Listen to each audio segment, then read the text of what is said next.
শিবধামের তরফ থেকে সকলকে অনেক শুভকামনা। আপনারা সুস্থ থাকুন, ভালো থাকুন, আপনাদের অনেক অনেক আশীর্বাদ।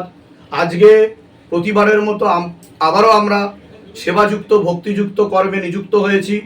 আমরা প্রসাদ বিতরণের মাধ্যমে যারা দূর দূর থেকে শিবধামে এসেছেন এবং সেবা নিতে এসেছেন, বিভিন্ন সমস্যায় তারা জর্জরিত, তারা অনেক দিনের চেষ্টার পরে যে অ্যাপয়েন্টমেন্টটা পেয়েছে, তারা অপেক্ষা করে রয়েছে, তাদেরকে আমরা সেবা দেব প্রসাদ বিতরণের মাধ্যমে।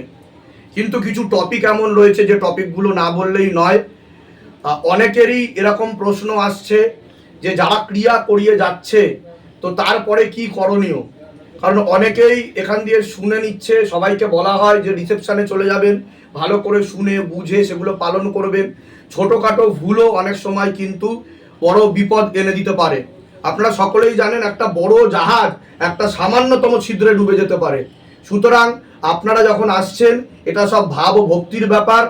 আর যারা যারা ক্রিয়া হয়ে গেছেন তাদের কথা বলছি, বাবা যারা যারা ক্রিয়া করাতে চলেছেন ভবিষ্যতে তারাও ভালো করে শুনে নিন। সবার আগে যেটা বলা হয় সেটা হলো যে পাতিলেবু কেটে দেওয়া হয় সেটা 3 দিনের মধ্যে গঙ্গার জল বা প্রবাহমান নদীতে ভাসিয়ে দিতে হয়। প্রবাহমান নদী মানে হচ্ছে কোনো স্থির জলে ভাসাবেন না, কোনো পুকুর নালা খাল বিল কোনো জায়গায় ফেলবেন না। এর ফলে কি হবে, যদি কেউ ফেলেও থাকেন সেখানকার অনেক অশুভ শক্তি অতৃপ্ত আত্মা তার মাধ্যমে আপনার বাড়িতে চলে আসতে পারে, এতে সমস্যা আরও বেড়ে যেতে পারে। সুতরাং জেনে বুঝে ভালো করেই কিন্তু আপনারা কাজ করবেন। দ্বিতীয় কি বলা হয়, যাদের যাদের আতর দেওয়া হচ্ছে সেই আতরটা কিন্তু 20 দিন অবধি গন্ধযুক্ত হবে, ঘুমোতে যাওয়ার আগে এবং ঘুম থেকে উঠে। 21 দিনের মাথায় গন্ধ শুকে পুরো শরীরে ছিটিয়ে দিতে হবে।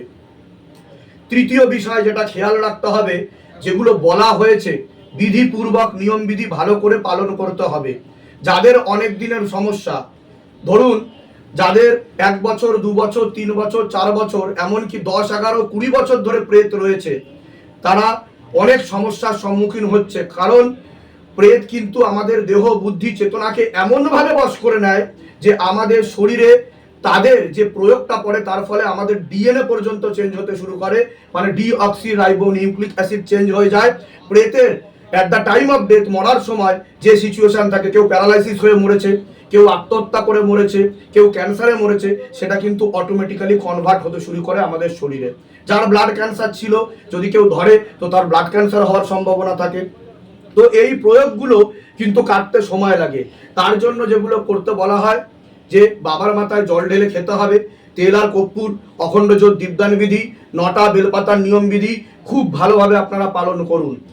একবার ক্রিয়া করালে দ্বিতীয়বার জেনারেলি ক্ষতি করা যায় না। তবে কি পার্মানেন্ট সলিউশন বলে দেওয়া হয়, বাবার যেগুলো আদেশ আসে সেগুলো যদি ঠিক মতো করেন সমস্যা আর কোনোদিনও কামব্যাক করবে না। শিবধামও চায় না যে আপনারা দাঁড়ে দাঁড়ে ঘুরে বেড়ান এবং সমস্যায় জর্জরিত হন। শুধু নিয়ম বিধি আপনাদেরকে পালন করতে হবে। সবাই সুস্থ থাকুন, ভালো থাকুন। আশা করি আপনারা সকলে বুঝে গেছেন আপনাদের কিভাবে এগোতে হবে আর কি কি করতে হবে। যারা অ্যাপয়েন্টমেন্ট পাচ্ছেন না তারা বারবার চেষ্টা করুন। ক্রিটিক্যাল ক্ষেত্রে কি করতে হবে, আপনাকে বারবার মেসেজ করে যেতে হবে। আপনাকে আর ছবি জমা করাতে পারেন, নাম গোত্র বয়স ও মনের কথা লিখে। সকলে একসাথে বলুন, জয় শিবধাম, জয় শিবধাম, জয় শিবধাম, জয় শিবধাম, জয় শিবধাম, জয় শিবধাম। এবার আমরা